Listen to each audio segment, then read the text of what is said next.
এই বিড়ালকে কখনো আপনারা কষ্ট দিবেন না, বিড়ালকে আদর করবেন, বিড়ালকে ভালো মতো পুষবেন।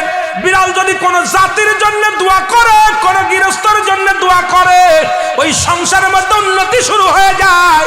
ওই সংসারের মধ্যে আর এক নাম্বার হলো, যে ঘরে বিড়াল থাকে সেই ঘরে জিন আসতে পারে না, জিন বাস করতে পারে না।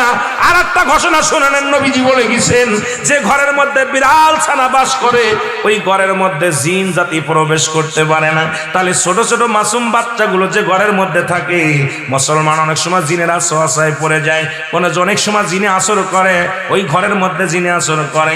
যে ঘরের মধ্যে বিড়ালকে আদর করে বিড়াল থাকে, ওই ঘরের মধ্যে বিলাই বিড়াল বিড়াল বিলাই বিলাই, এইটা যার ঘরের মধ্যে আছে এই ঘরের মধ্যে দুষ্ট জিনেরা আসতে পারে না। জোরে জোরে চিল্লায়া বলা যাবে না মারহাবা।